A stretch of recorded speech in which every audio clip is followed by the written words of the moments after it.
We finally did that quest. We have a completed quest in Dirt. It looks like we're definitely going to Dirt. Can we just run out or should we fly somewhere? Oh, flying is always nice. I don't know that there's a flight path over there. We might just be better off running. Okay, let's run. All right. I'll put you on follow because I'm lazy. I'm faster than you. You probably shouldn't do that. Damn it. Cat. What we should have done is one of us should have made a new account and we should have done refer friends so that we could teleport to each other. Oh my god. That would have been amazing. The problem is we're both nerds, so we're already paying for a WoW account. Yeah. So like, what's the point of paying for another WoW account? Really? Really? Really, really? That would have not been wise. All right, so Anna, the talks. Words are hard. Okay, so I was watching Parks and Recreations last night on Netflix. Have you ever seen that show? Like once. Okay, that show's hysterical. I've seen all the episodes like 27 times. Anyways, he asked a question that I thought would be perfect for our Let's Play. Are you ready? Yeah, I'm ready. Do you rather live in a giant kangaroo's pouch? Or would you yourself rather have a pouch where a tiny kangaroo lived all the time? Oh my gosh, are you kidding me? So it would be a baby kangaroo with me at all times. Well, a small kangaroo. It's not. It never grows up. You have to always have the pouch with the kangaroo in it. I think if it were a baby, that would infer that it was going to grow up and at some point you wouldn't have a kangaroo baby in your pouch, but you always will. I think I would want the pouch because even if the little kangaroo isn't in there, think of all the things you could store. What if the kangaroo baby was racist? Oh my god. Oh, I wouldn't take it anywhere. Can you take it out of your pouch? Oh my god, no. They're like, bad baby kangaroo. Who raised you that way? You did. It's your pouch. No. Oh, no. You tell me, what would you do? What would you do? Oh, I would have the racist baby kangaroo. That's hilarious. Could you just imagine and they say something horrific, like something so bad, and you're like, I'm sorry, my baby kangaroo is racist. I swear, I didn't make him that way. I don't know what got into him. Damn it, Harold. I would name the baby kangaroo Harold. Did I mention that? That is a pretty awesome name for a baby kangaroo. I'm just saying. That's also racist. Yeah, so that was my would you rather question for the day. Probably the best one I've ever heard. I heard that and I was like, I'm asking Sarah that tomorrow. Like, that's happening tomorrow. I like how we have the same response. I wouldn't want to live in a pouch. I feel like it's moist in there.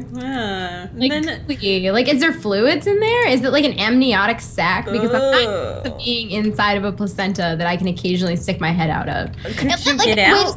Wait a second. Kangaroo pouches are weird in general. What is that? Is it like a pocket?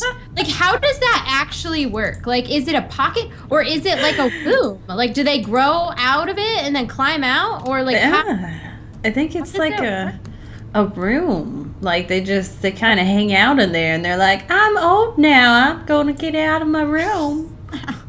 I'm running away, Mom, and don't try to make me stay. I'm not staying. I'm moving out. I'm doing adolescent kangaroo things and you don't get me.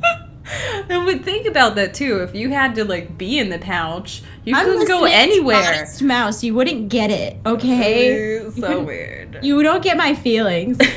My cat is he's about 5 months old now, which makes him like a teenager cat. Oh goodness. And it's funny because he still has these moments where he really wants to be a cuddly kitten, but he's way too cool for that. And every time he like decides that he's too cool to get petted, I narrate his life, which is, I don't know if that's weird. I narrate all of my animals' actions, but like Arthas always says he's so rude. He's always like, Mom, you just don't get me, okay? I have very important cat things to do, and you wouldn't get it because you're just a human and you walk on 2 feet, okay? You don't get it.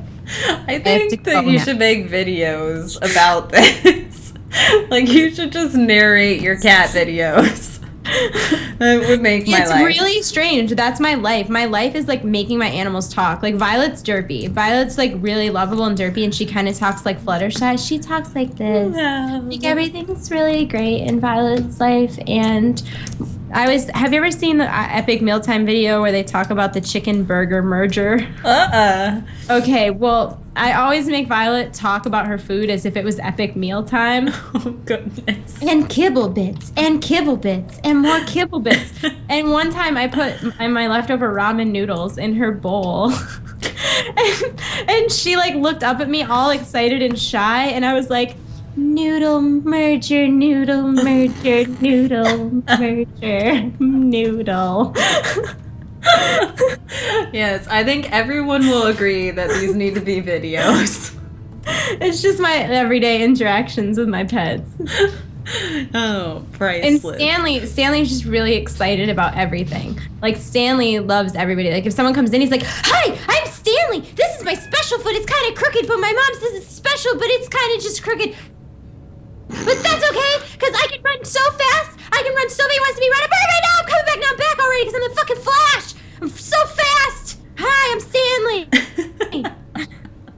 I think I like Stanley's voice the most. Yeah, that's Stanley. And then Ninja is a mob boss. Ninja and Tychus is the muscles. He doesn't know. Tychus thinks he's a cat, and he works as the mob boss for Ninja, who is like, he's a bad dude. Ninja's like the Scarface of my animal's life. Like, Kieran won't go on the bed ever. Like, all the other cats go on the bed, but Kieran won't. And I'm convinced that like Ninja told Tychus that if she went on the bed, he was gonna like bite her foot off or something. Because I'm telling you, I swear to God, Ninja's all like, you want, I can make you an offer, you can't. And refuse. If you go on that bed, I'll cut your fucking paws off. I'll cut your fucking paws off. You hear me? Okay. Stay off the fucking bed. It's my bed. It's my turf. I'll cut your fucking paws off. You like your paws? It's a nice paw you got there. You need to dress your animals up, okay, and just make skits of them. It's not okay. Like, every once in a while, I try to tell people that I'm not like the crazy cat lady, and then I remember I actually really am. That like, you are. There's like normal people, like, okay, I even get that some people like talk for their animals like I do, but I don't know anybody whose animals have straight up personas. Like, Ninja is definitely a mob boss. Like, Leroy is like the threatener, but he doesn't actually do anything. Leroy's just the one that would call Tychus if something were to happen. Yeah. Don't make me call Tychus. I'll call Tychus. He'll cut your fucking paws off. It's like me telling people about you now. I'm like, don't mess with Danielle. She'll cut off your tongue and gouge your eyes out. Your fucking mouth, man. It's rude. It's so rude. Oh, leave me alone, bird woman. I was in Boston for 4 days, and I can do a Boston accent like so well now. Oh, goodness. Gonna go park the car in Worcester. From Boston. These skits need to happen. I'm just saying. I literally, like, I can't do refined accents. Like, British, I can't do a very good British accent. I'm trying right now, but it mostly just sounds insulting to those who are British. I don't even try. No fucking problem. I'll cut your fucking paws off. I just like the way you say paws. Paws. Paws. You know why? It's because Northeastern accents are all pretty similar, and I feel like if someone from Boston moved to upstate New York, they could do an upstate New York accent in like 2 days. Yeah. And like if I moved to Brooklyn, I could do a Brooklyn accent.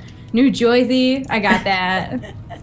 Boston. Because they're pretty similar. What's funny about Boston accents, though, and I mean this in a completely loving way because truthfully, Boston accents are among my favorite accents. So if you are from Boston, do not be offended. I just love how they just don't pronounce things properly at fucking all. Like, there's this city in Boston called Worcester. Worcester. Worcester. How do they say it? Someone from Boston says that? What? Worcester. What? Worcester, but there's a Dorchester, and they say Dorchester. Why is Worcester Worcester and Dorchester is Dorchester? I don't understand. I need to know this. If you are from Boston, please, explain. Please, I need to know. These are the secrets of the world that have yet to be unlocked. Hey, have you gotten this orb from this drowned guy? No, I'm on my way. Okay. I'm on my way. I'm on my fucking way. I was like, I found your orb. How could the cat have it? I love it. It's my favorite thing. I love accents because I feel like it's this weird little piece of home that you carry everywhere. Yeah. Like, I think it's awesome. Like, and I especially love people who are bilingual because, like, I'm not bilingual, and I think that being bilingual, where is it? Do I have to jump down? Yeah, you go into the water. Okay. I am not bilingual, but like I think people who are bilingual are just like leagues and bounds ahead of me in intelligence because they can comprehend 2 languages. You know how many languages I can comprehend? 1 and a little bit of Vulcan. And a little bit of Vulcan. I always thought it would be cool to know a bunch of different languages. Be like, oh yeah? You don't think I know what you're saying? My cousin Heather is fluent. Are you ready for this? I'm not fucking making this up. She's a librarian in Philadelphia. She is fluent in English, Spanish, French, German, Arabic. What? I think that's all. And she hasn't gotten into like Asian languages yet. That's where I want her to go. The second she learns Korean, I'm learning Korean because then I'll have someone to teach me. Yeah. She's super smart. Like, I wish I was a librarian. That's an awesome job. Do you know what librarians actually do? Sit around and read books? Yes.